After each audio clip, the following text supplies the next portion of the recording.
stories, Sartis. All right.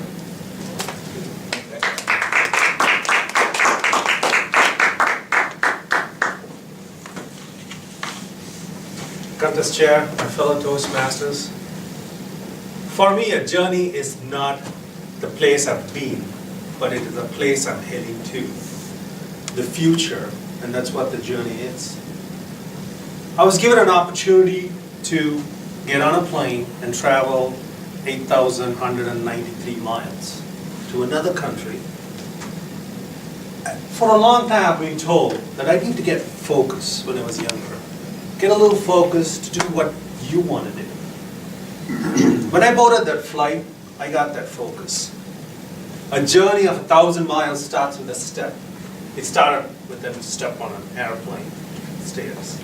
When I took that step in my early 20s, I had a lot of focus. I knew where I was heading. It was somewhere else. And that turned my life.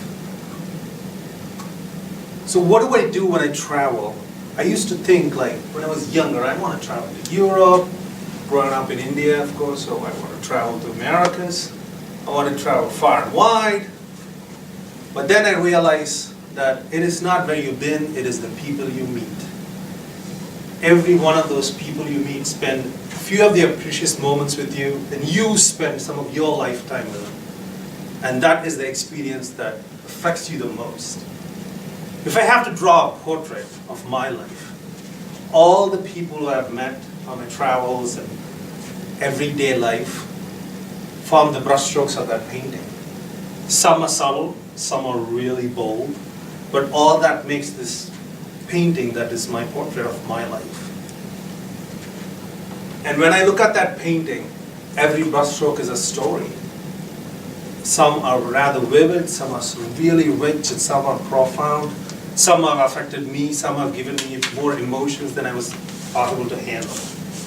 And these are the stories that make the portrait of my life.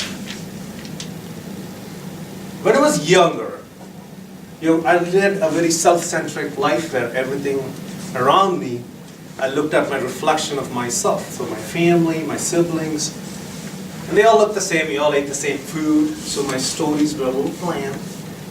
Then I got to move to another place where everything was different. There were bolder colors. The paintings had much more vivid nature to them. So my stories got even richer and vivid in nature. And as I traveled across and I met more people, the stories got even better. And I became a better storyteller. And I would tell stories about my adventures, and it would fill me with joy. And some of the tools I use is I go on long trips, take a lot of pictures, I fill up my wall, and sometimes when people say, "Where is your second bathroom?" I tell them, just go by the wall, so I can grab them and tell them the stories about these pictures.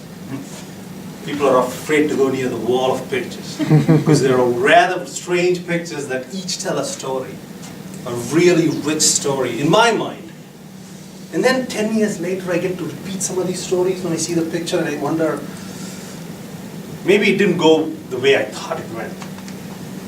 The retrospect of what it is that the story is bringing to me. And then I move ahead, and I have kids, and kids fill my life with even more stories. I don't know how it is possible.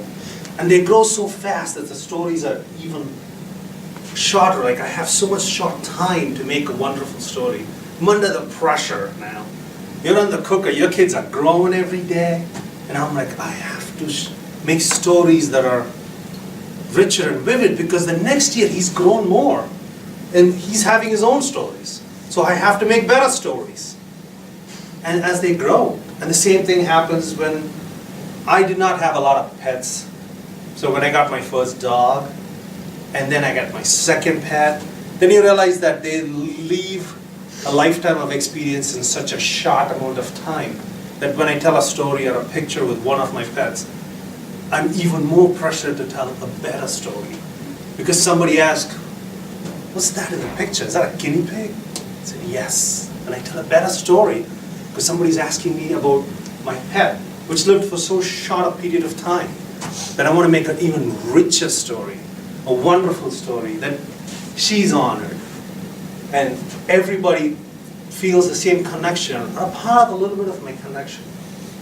It is even more stranger, now I have a dog I spend so much time with. We hike in the moonlights, we go through and travel a lot. She's been everywhere with me, so we make even more stories. And when I make stories about my dog, I like to make it even more richer because they live so short. There is a strangeness of all this pressure to make stories. Now I see my son. He was flying a drone. He was shooting a YouTube video. And he was launching it. He was telling a story. And I'm listening to his story and I'm rekindling my imagination. My daughter writes her stories in canvas. She's a painter. She loves to paint. I see paintings everywhere around my house, my friend's house. And every painting, every artwork, she's telling her story. I'm very happy that my kids have chosen to follow my path. Not professionally, but in storytelling. Their stories are as vivid and even more exceptional than mine. When I see their stories, I get thrilled. And I also remember that the stories they have to tell in the future is right behind the wall. The wall is not their wall. It is the wall that's created by my mind and my limitation of experience. I want them to kick through and tell their own stories. Fellow Toastmasters, I am Satish Srinivas, and I'm a storyteller.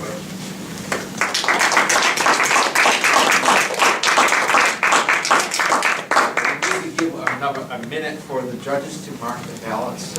Actually, because